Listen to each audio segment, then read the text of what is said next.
Welcome to சுடு தண்ணி. இன்னைக்கு நம்ம வீடியோவில் ஒரு சூப்பரான ஈவினிங் ஸ்நாக் தான் பார்க்க போகிறோம். மிளகாய் பஜ்ஜி எப்படி பண்ணுறதுன்னு பார்க்கலாம். மிளகாய் பஜ்ஜி பண்ணுறதுல என்னடா ஒரு பிரமாதம் அப்படின்னு நீங்கள் கேட்டிங்கன்னா அதில் தான் ஒரு ட்விஸ்ட் இருக்குது. இன்றைக்கி நம்ம ஸ்டஃப்டு மிளகாய் பஜ்ஜி எப்படி பண்ணுறதுன்னு பார்க்கலாம். இதோட இன்க்ரீடியன்ஸை நான் டிஸ்கிரிப்ஷன் பாக்ஸில் கொடுக்குறேன். இப்போ வாங்க சேர்ந்து சமைக்கலாம். ஃபர்ஸ்ட் இதுக்கு ஸ்டஃபிங் ரெடி பண்ணிடலாம். நான் இன்றைக்கி 4 உருளைக்கிழங்கு எடுத்திருக்கேன். இதை நல்லா வேக வச்சு தோல் எடுத்துகிட்டு நல்லா மேஷ் பண்ணி எடுத்துக்கலாம். நல்லா சாஃப்டாக கட்டி இல்லாமல் மேஷ் பண்ணிக்கோங்க. அப்போ தான் சாப்பிடும் போது டிஸ்டர்பிங்காக இருக்காது. மசாலாவும் நல்லா கோட் ஆகும். இப்போ உருளைக்கிழங்கு நல்லா மேஷ் ஆகிடுச்சு.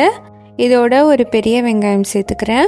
கூடவே 1/2 டீஸ்பூன் உப்பு, 1 டீஸ்பூன் மிளகாய் தூள் சேர்த்துட்டு நல்லா மிக்ஸ் பண்ணிக்கலாம். எல்லாம் ஒன்று போல் கலந்து வரணும். இந்த மாதிரி மிக்ஸ் பண்ணி வச்சுக்கோங்க. அடுத்து நம்ம மிளகாய் ரெடி பண்ணிடலாம். இந்த மாதிரி பஜ்ஜி மிளகாய் வாங்கிக்கோங்க. எல்லாம் ஒரே அளவாக நான் எடுத்திருக்கேன். இதை ஃபர்ஸ்ட் நம்ம கீறிக்கலாம்.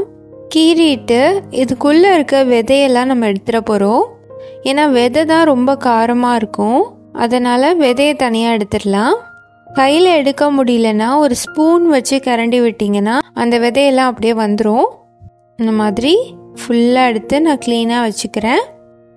இப்போ இதில் நம்ம செஞ்சு வச்சுருக்க ஸ்டஃபிங்கை சேர்த்துடலாம். எல்லாத்தையும் உள்ளே இந்த மாதிரி ஸ்டஃப் பண்ணிவிட்டு ஒரே மாதிரி இருக்கணும், டாப்லேருந்து பாட்டம் வரைக்கும். ரொம்ப நீட்டிட்டு இல்லாமல் பார்த்துக்கோங்க.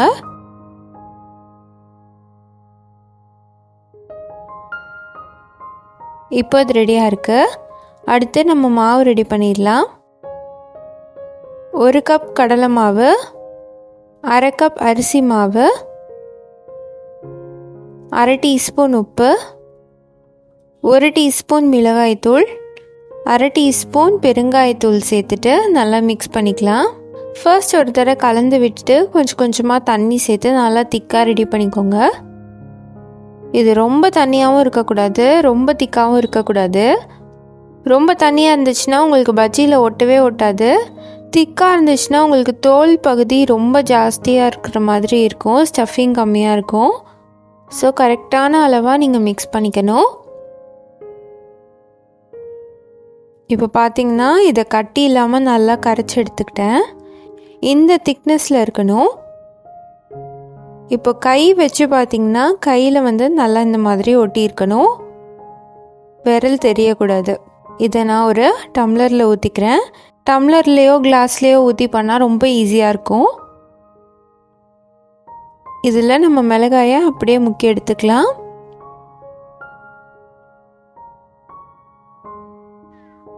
பார்த்தீங்கன்னா நல்லா கோட் ஆகிடுச்சு. இதை அப்படியே எண்ணெயில் சேர்த்துருங்க. இதோட காம்பு கோட்டாகணுன்ட்டு இல்லை, இந்த அளவுக்கு கோட்டாயிருந்தால் போதும். சேர்த்துட்டு முன்ன பின்ன நல்லா ஃப்ரை பண்ணி எடுத்துக்கோங்க. இப்போ பார்த்தீங்கன்னா கலர் நல்லா சேஞ்ச் ஆகி வந்திருக்கு. இது ரெடி ஆகிடுச்சு. அவ்வளோதான், நம்மளோட மிளகாய் பஜ்ஜி இப்போ சூப்பராக ரெடி ஆகிடுச்சு. மிளகாய் பஜ்ஜி சாப்பிட்டுட்டு சுட சுட காஃபியோ டீயோ குடிக்கிறதே ஒரு கலை தான். ஸோ நீங்களும் இந்த மாதிரி ஒரு சூப்பரான ரெசிபியை ட்ரை பண்ணி பார்த்துட்டு எப்படி இருந்துச்சுன்னு சொல்லி கமெண்ட்டில் சொல்லுங்கள். இந்த வீடியோ உங்களுக்கு பிடிச்சிருந்தா லைக் பண்ணுங்கள். சுடு தண்ணி சேனலை சப்ஸ்கிரைப் பண்ணுங்கள். தேங்க்யூ.